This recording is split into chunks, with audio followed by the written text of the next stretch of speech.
¿Quiénes eran los humanos antes de Adán? Esos que la Biblia deja en los márgenes. ¿Y por qué Génesis los insinúa para luego guardar silencio? ¿Qué pasaría si hubiera verdades ocultas dentro de las páginas de Génesis que se han pasado por alto durante siglos? ¿Qué pasaría si la Biblia hubiera preservado, por accidente, evidencia de seres humanos anteriores a Adán, una evidencia que las instituciones religiosas han tratado de ocultar por generaciones? Esta noche, revelamos el secreto más peligroso oculto en la historia del primer asesino de la humanidad. Tras matar a su propio hermano Abel, Caín debería haber quedado solo en un planeta vacío. Según la interpretación tradicional, solo existían 4 seres humanos: Adán, Eva, Caín y el ya muerto Abel. Sin embargo, cuando Dios exilia a Caín al oriente del Edén, lejos de la cercanía sagrada, Caín responde con una frase que desmantela por completo esa narrativa: cualquiera que me encuentre me matará. Génesis 4:14. Esa palabra cualquiera deja huellas de otros humanos en el polvo. Dios le pone una marca para protegerlo y lo envía. Caín va a la tierra de Nod, un nombre que evoca el deambular, y allí el rompecabezas comienza a armarse. Génesis 4:16 hasta 17. Dice que conoció a su esposa y construyó una ciudad. Una ciudad necesita más que las manos de un solo hombre. El texto te empuja a ver la multitud en los márgenes. El miedo de Caín asume un público. La marca solo tiene sentido si otros la ven y la respetan. ¿Llevarías un signo de protección a un mundo vacío? La narrativa espera que escuches ese cualquiera y aceptes que ya hay personas más allá de las tiendas de Adán. Aún arde la guardia de Dios al borde del Edén. Génesis 3:24. Y los pasos de Caín se adentran aún más al oriente. El exilio como castigo encaja con la justicia del mundo antiguo. Alejar el peligro del suelo sagrado y poner sobre el exiliado la carga de sobrevivir entre desconocidos. La historia sigue esa lógica sin detenerse a explicarla. Y así continúa la línea. Conoce a su esposa en la tierra de Nod. El narrador no ofrece introducción, porque el enfoque sigue siendo la descendencia de Caín, pero su presencia es evidencia. Aquí es donde la idea de humanos antes de Adán pasa de teoría a huella. La escritura va dejando migas de pan, como si dijera: una raza humana previa a Adán existió, y el canon espera que lo notes. Caín construye una ciudad y la llama como su hijo Enoc. Génesis 4:17. Ciudad, en ese mundo, significa encierro, identidad, división de tareas y defensa compartida. Un fugitivo no levanta muros ni puebla calles por sí solo. Tal vez te preguntes, ¿estamos forzando un vacío para decir más de lo que el texto ofrece? El texto ya te ha puesto el peso en las manos. El miedo al cualquiera implica otros. Una marca pública implica espectadores. Una esposa en una tierra nueva implica un horizonte más amplio. Y una ciudad implica comunidad. La evidencia se apila con claridad. Entonces, ¿qué hacemos con esto? Lees lo que el escritor te dio y sigues el rastro, sin inventar nombres. La línea de Caín se llena de roles que solo tienen sentido en grupo. Génesis 4:20 hasta 22 dice que Yabal es padre de los que habitan en tiendas y crían ganado. Yubal es padre de los que tocan lira y flauta. Y Tubal Caín forja herramientas de bronce y de hierro. Eso es economía pastoral, cultura musical y metalurgia, surgiendo junto a muros recién levantados. ¿Todavía imaginas un mundo de solo 4 personas, cuando ya se nombran gremios y oficios? El silencio en sí mismo es una sentencia. Nunca se te pidió imaginar un vacío. El surgimiento del oficio te dice que la vida se está organizando más allá de una tienda. Entonces, si la marca lo protege del cualquiera, ¿quiénes son? Si la esposa ya está allí, ¿de dónde vino? Si una ciudad se levanta, ¿quién la habita? El rompecabezas es deliberado. La narrativa asume humanos fuera del relato del jardín, escondidos a plena vista. ¿Te incomoda eso? ¿O amplía tu asombro ante el arte de la escritura? La economía de la escritura es sabiduría. Habla lo suficiente para guiar, y se reserva lo justo para invitar a la búsqueda. ¿Ves cómo esto convierte la historia de una familia en la historia de un mundo? El miedo de Caín, la esposa de Caín, la ciudad de Caín, 3 migas de pan. El canon es sobrio y compacto. No se entrega a la curiosidad de nombrar a cada vecino, pero sigue señalando que hay vecinos. La marca funciona en un entorno público. La esposa ancla una población en Nod. La ciudad requiere cuerpos y funciones más allá de la tienda de un solo clan. Ese es el marco. Seguimos el sendero que la Biblia trazó. Y para ver cómo el texto señala esa multitud a propósito, necesitamos leer sus palabras clave como la misma Biblia las usa. La palabra Adam puede significar un hombre, el hombre o la humanidad. El contexto lo decide. Génesis 2, 7. Dice que Dios formó al hombre del polvo. Y Génesis 5, 2 dice que Dios creó a la humanidad y los llamó Adán. La misma palabra, distinto alcance. Eretz puede significar una tierra local o toda la tierra, dependiendo de la escena. En Génesis, 2 nombra un campo que necesita lluvia.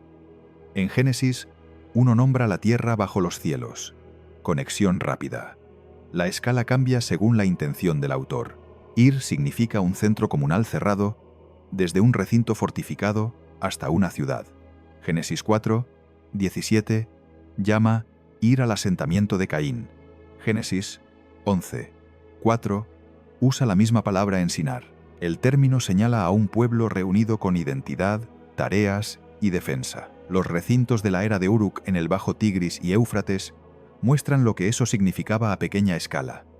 Muros, un espacio central y división del trabajo. No necesitabas torres para decir ciudad. Ahora ve cómo esto resuelve el rompecabezas de Caín sin forzar vacíos.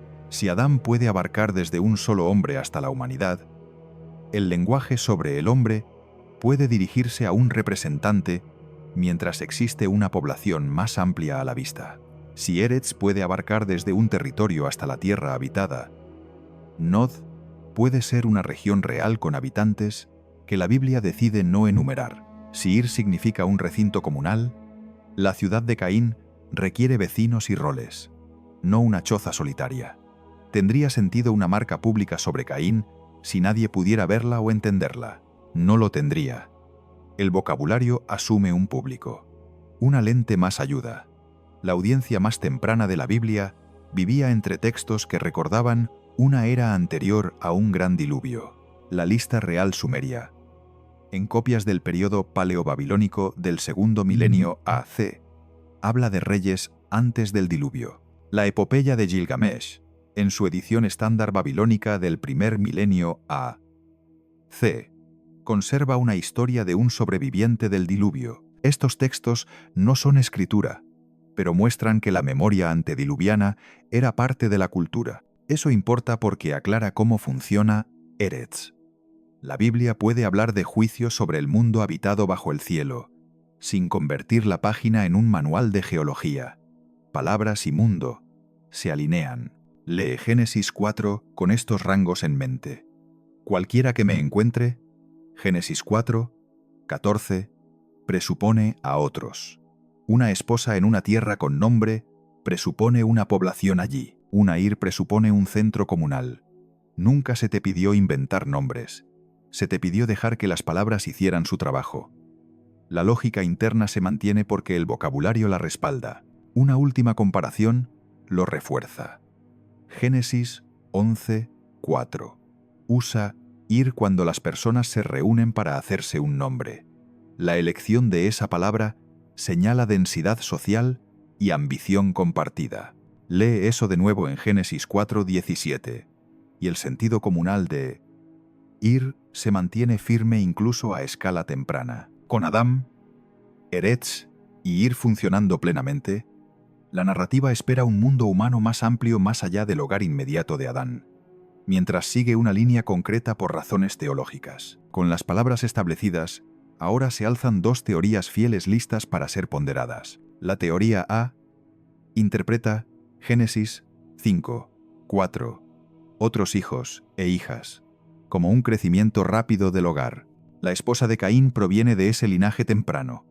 Cualquiera que me encuentre, Génesis 4, 14, se refiere a parientes ya dispersos, y la Ir, en Génesis 4, 17, funciona como un centro fortificado de parentesco a medida que aumenta la población. La teoría B ve a Adán como un hombre histórico y cabeza representativa dentro de un panorama humano más amplio ya presente. En esa lectura, el cualquiera, la esposa en una tierra con nombre y una Ir, surgen de forma natural, porque el horizonte ya está habitado.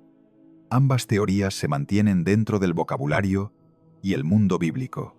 Mantén firme el terreno común y prueba los mismos tres hechos. Primero, cualquiera que me encuentre. Génesis 4, 14. En la teoría A, cualquiera se refiere a parientes que ya se han dispersado. En la teoría B, se refiere a vecinos más allá de la línea del jardín. En ambos casos, una marca pública solo tiene sentido si hay un público que pueda verla. Segundo, la esposa en Nod. La teoría A sitúa allí a parientes antes del enfoque narrativo. La teoría B asume habitantes ya presentes. Eretz, como territorio local, respalda ambas ideas. Tercero, la Ir. La teoría A la trata como un centro del clan mientras se dividen los roles. La teoría B la interpreta como un centro comunal entre un pueblo existente. El término Ir abarca ambas escalas. No reduzcas Ir a una choza. Señala encierro y vida compartida. Tampoco conviertas la teoría B en un origen rival. El papel de Adán sigue siendo el de cabeza del pacto, y Hechos 17, 26 aún declara que un solo creador hizo todas las naciones. ¿Qué camino dobla menos la página? Mientras concuerda con la costumbre de Génesis de estrechar una línea dentro de un mundo más amplio. La sensación que deja cada teoría es distinta. En la teoría A, la tierra se llenó de violencia. Génesis 6, 1. Se lee como una oleada dentro de una familia en rápida expansión. En la teoría B, la misma frase es un juicio sobre un campo ya habitado, con la promesa preservada mediante una línea estrecha más que un origen solitario. Ambas convergen en el mismo diluvio y la misma arca. La diferencia está en la puesta en escena, no en el Evangelio. Esta parte casi fue ignorada. El mismo texto explica por qué algunos detalles desaparecen. Génesis 4 hasta 5 predica a través de nombres, líneas y silencios. Ese diseño es nuestro siguiente testigo. Abre la página donde los nombres se suceden en líneas y observa cómo el mensaje se transmite por el orden. Génesis 4, 17 hasta 22 traza la corriente de Caín, una ciudad llamada Enoc. Luego Jabal establece la vida pastoral en tiendas. Yubal establece los instrumentos y Tubal-Caín establece el trabajo con metales. La línea culmina con Lamec, quien canta: «He matado a un hombre por haberme herido». Génesis 4, 23. La cultura se eleva y la violencia se convierte en orgullo. Estabas destinado a mantener esas dos cosas unidas. Génesis 5 gira hacia Set con: «Este es el libro de las generaciones de Adán». Y luego, la cadencia aterriza. Engendró y murió desde Enos hasta Lamec, con una sola excepción. Enoc caminó con Dios y desapareció porque Dios se lo llevó. Génesis 5, 24.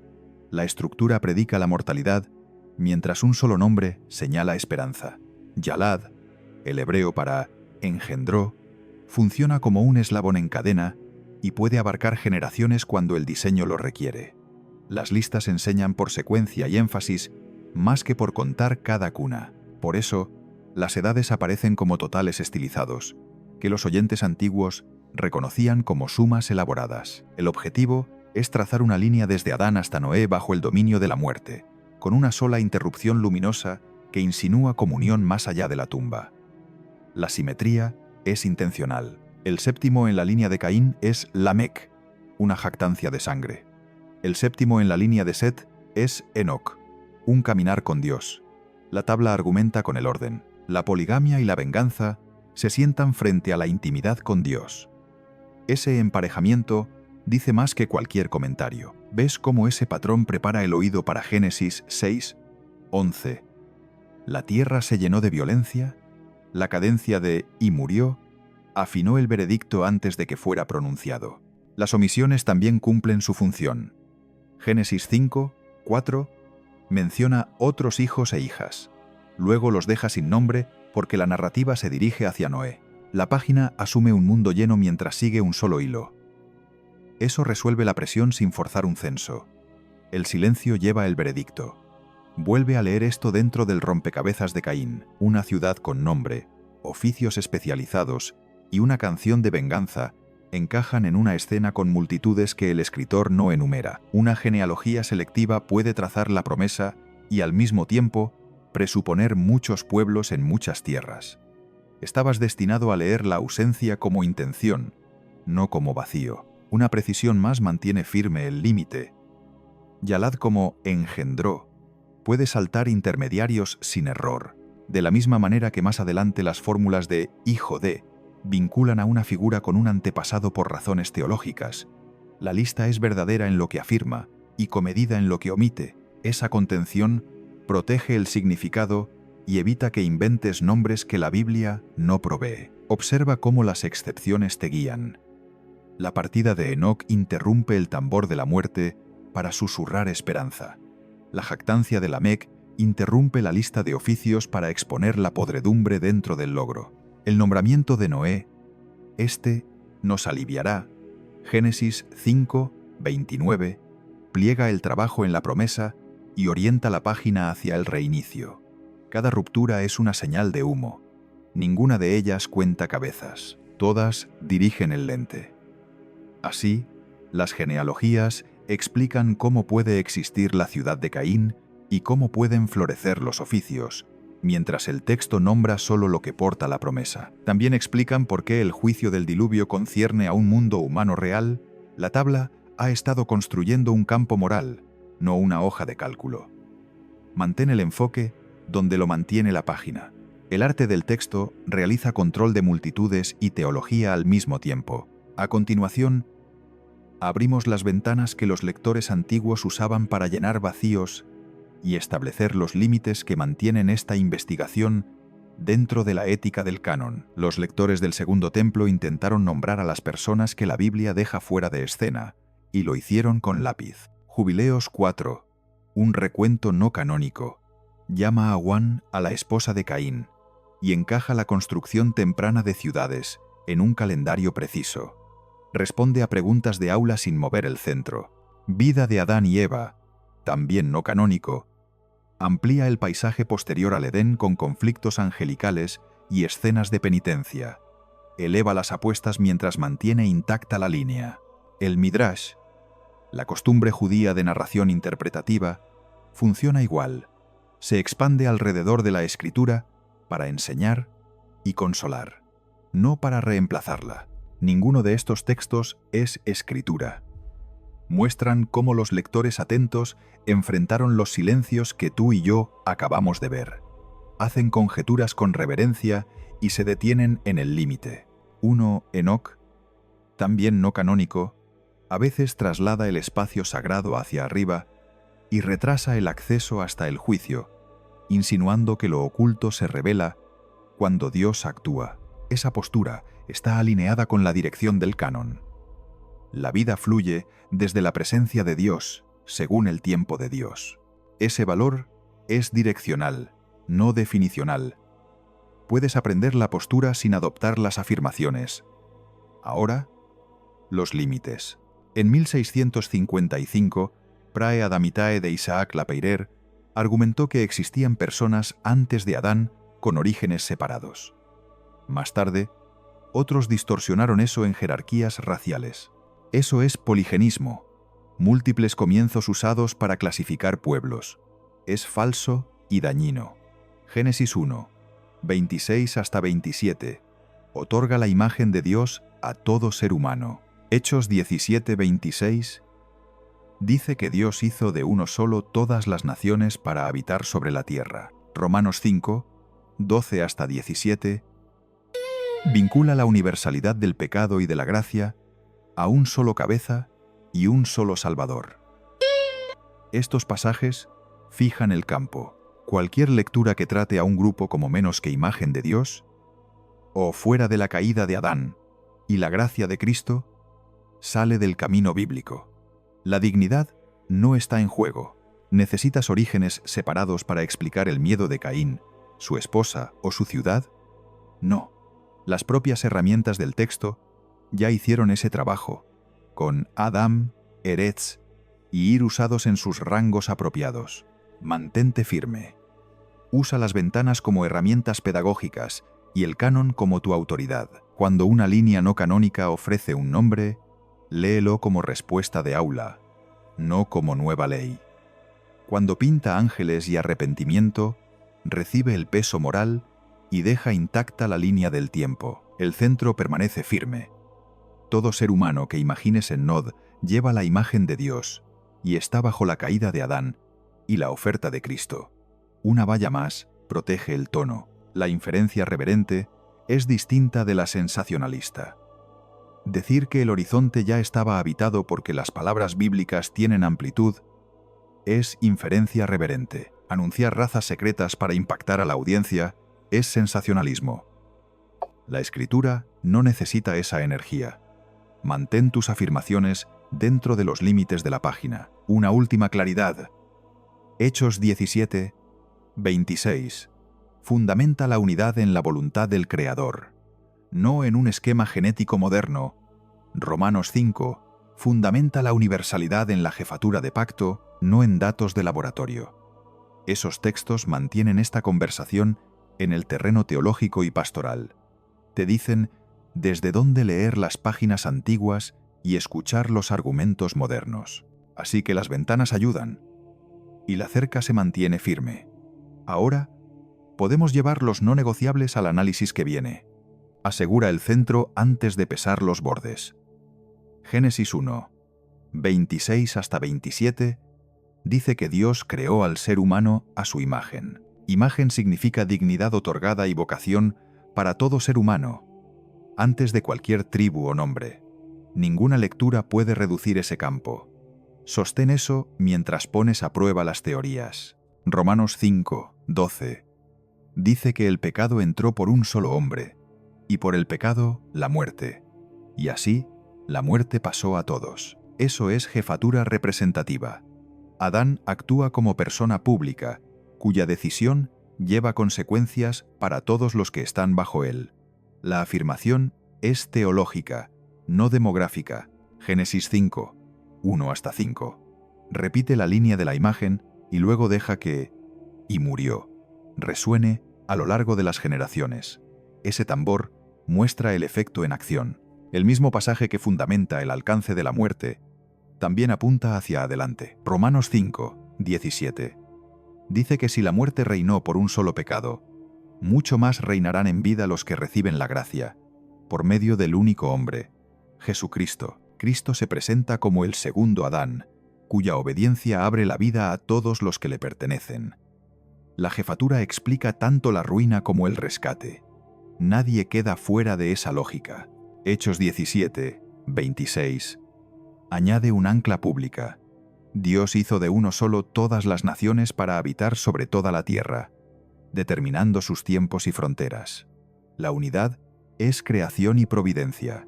Cualquier uso de Génesis que fracture esa unidad o clasifique a los pueblos rompe la frase misma. La elección se sienta al lado de esa unidad para servirla. Génesis 12, 1 hasta 3, muestra que Dios elige a un hombre para que todas las familias de la tierra sean bendecidas. La elección es una asignación para el bien de muchos, no un favoritismo. Génesis mantiene este patrón al seguir a Set, luego a Noé y después a Abraham. El estrechamiento protege la promesa sin perder de vista al mundo. La universalidad del pecado permanece intacta. Decidas lo que decidas sobre el horizonte de Caín. Romanos 3, 23. Dice que todos pecaron y están destituidos de la gloria de Dios. Y Romanos 3, 24. añade que todos son justificados gratuitamente por su gracia mediante la redención en Cristo Jesús. Una caída explica la tumba. Una gracia abre la puerta. Génesis 9, 6 repite la afirmación de la imagen después del diluvio para fundamentar la justicia en la dignidad. Porque a imagen de Dios hizo Él al hombre. Si la imagen fundamenta la justicia tras el reinicio, también la fundamentaba antes de las aguas. Mantén ese fundamento intacto. La Escritura también vincula a los muchos con el uno en el lenguaje público. Deuteronomio 26, 5 permite al adorador decir: «Un arameo errante fue mi padre», uniendo al individuo con una historia compartida a través de una línea representativa. Ese hábito explica cómo Adam puede significar el hombre en un lugar y la humanidad en otro sin dificultad. El juicio mantiene unido el campo. Génesis 6, 11 dice que la tierra se llenó de violencia, y el veredicto se dirige a un mundo humano real como una sola escena. Sea cual sea tu idea sobre la expansión poblacional antes de Noé, el diluvio responde a un solo campo corrompido. Eso impide que la especulación introduzca éticas de dos niveles. El objetivo de nombrar a Adán y a Cristo de esta manera es adoración y obediencia. Romanos 5, 19 dice que por la obediencia de uno, muchos serán constituidos justos. Si tu lectura de los primeros capítulos de Génesis no hace que esa frase sea más clara en la práctica, lleva este conjunto compacto al momento del juicio. Todo ser humano lleva la imagen de Dios. Adán actúa como cabeza representativa. El pecado alcanza a todos. La gracia en Cristo llega al mismo campo con mayor fuerza. Dios estrecha una línea para bendecir a todas las familias. El juicio se dirige a un solo mundo moral. La adoración responde a un solo Salvador. Con estos fundamentos fijados, el análisis puede avanzar sin torcer el centro. Coloca las dos teorías una al lado de la otra y deja que la Escritura hable. Génesis 5, 4 dice que Adán tuvo otros hijos e hijas. Sobre esa base, una rápida expansión familiar responde a la esposa de Caín y hace de cualquiera que me encuentre. Génesis 4, 14. Una amenaza real de parientes dispersos por tierras cercanas. Ir en Génesis 4, 17. Puede nombrar un centro fortificado de parentesco, una vez que crece la población y se dividen los oficios. Coloca la alternativa junto a ella. Génesis 4, 14 hasta 17. También se lee con claridad si Adán es un hombre histórico y cabeza representativa dentro de un escenario más amplio, ya en movimiento, cualquiera nombra un público más allá de la línea del jardín. Una esposa está en una tierra con nombre, y una ir se forma donde ya hay gente reunida. Ambas lecturas encajan con el vocabulario y el mundo de la Biblia. ¿Cuál encaja mejor con los hábitos bíblicos con menos ajustes? Observa el patrón. Génesis se estrecha para trazar la promesa y se ensancha para mostrar el campo bajo el gobierno de Dios. Después de Caín y Set, Génesis 5 lleva un hilo hasta Noé con la cadencia de «y murió», con una sola excepción en Enoc. Luego, Génesis 6, 11 amplía el lente. La tierra se llenó de violencia. Un juicio sobre un mundo humano real. Tras el diluvio, Génesis 10 enumera naciones por clan y lengua. Luego Génesis 12, 1 hasta 3, se estrecha hacia un solo hogar para el bien de todas las familias. El ritmo se mantiene constante. Lee el rompecabezas de Caín dentro de ese ritmo y tu evaluación también se estabiliza. El miedo de Caín, su esposa y su ciudad pueden surgir de un crecimiento familiar rápido o de un horizonte ya poblado que el texto decide no catalogar porque su objetivo es la promesa. ¿Cuál se asienta con mayor naturalidad sobre la página que tienes delante? Mantén las anclas a la vista mientras decides. La jefatura de Adán explica la muerte universal. Romanos 5, 12. La jefatura de Cristo abre vida a todos los que le pertenecen. Romanos 5, 17. Hechos 17, 26. Fundamenta la unidad de todas las naciones en un solo creador. Génesis 9:6. Repite la imagen de Dios después del diluvio para anclar la justicia en la dignidad. Nada de eso depende de cuál teoría sostengas. Por eso, el análisis puede mantenerse sereno. ¿Juzgarías por ajuste y no por novedad? Una comparación sencilla ayuda. Génesis 11:4 usa Ir para una construcción pública en Sinar, un proyecto compartido con idioma y ambición comunes. Llévalo de nuevo a Génesis 4:17 y sentirás por qué Ir lleva peso comunal incluso a pequeña escala. Eso respalda ambas lecturas sobre la ciudad de Caín y mantiene el debate dentro del texto. Otra comparación refuerza la gramática. Deuteronomio 26:5 pone una línea representativa en labios de todo adorador. Un arameo errante fue mi padre. Un padre representa a muchos en la memoria del pacto. Esa es la misma gramática que usa Pablo cuando nombra a Adán y a Cristo en Romanos 5:12 hasta 19. Mantén esa gramática a la mano y puedes ubicar a Adán dentro de un escenario mayor sin perder su rol o mantener el escenario centrado en su casa mientras ésta crece rápidamente. En ambos casos, la teología se sostiene. Marca esta línea. La Biblia nunca invita a un segundo origen ni a una segunda dignidad. Cualquier lectura que necesite una excepción a la imagen de Dios o a la jefatura de Adán falla desde el inicio. Hay suficiente en la página para elegir bien. Quédate con Caín al oriente del Edén, mientras una marca lleva un significado público. Génesis 4:15. Ese momento presupone una audiencia. Las dos teorías difieren solo en quién forma esa audiencia, parientes dispersos por un crecimiento temprano o vecinos ya presentes. Ambas se ajustan a las palabras, ninguna rompe el centro. Piensa en términos de trayecto. Si sostienes un crecimiento familiar rápido, Génesis 6:11, se lee como violencia llenando una red que se expande velozmente, y Ir funciona como centro de clan que se transforma en ciudad a medida que el grupo se agranda. Si sostienes un horizonte más amplio, el mismo juicio cae sobre un campo ya ocupado cuando cayó Adán, con la promesa preservada mediante el estrechamiento, no mediante un origen solitario, y Ir nombra un centro comunal al que Caín se une y que él mismo moldea. En ambos caminos, el diluvio aborda un solo mundo moral bajo un solo Dios. Esto estaba escondido a plena vista. La contención es parte de la guía. Nunca se te pidió nombrar a los habitantes de Nod. Se te pidió seguir el hilo a través de un mundo real que el texto se niega a convertir en un censo. Entonces, el desenlace aparece sin tensión. Lee el camino de Caín con las palabras que da la Biblia. Honra la imagen en cada prójimo. Sostén la jefatura de Adán y la oferta de Cristo sobre el mismo campo. Elige la teoría que se ajuste al lenguaje y al patrón y camina hacia la adoración. El punto nunca fue el rumor. El punto es temer a Dios. Decir la verdad sobre una caída y un don. Y vivir como alguien cuya marca es pública. ¿Llevarás eso a tu mesa y a tu calle? Tratando a tus vecinos como parientes bajo un solo creador y la esperanza como una promesa con nombre. Ten valor. El Dios que gobernó el camino oriental de Caín aún gobierna los estrechamientos y ensanchamientos que conducen a las naciones y al segundo Adán. Escucha y obedece.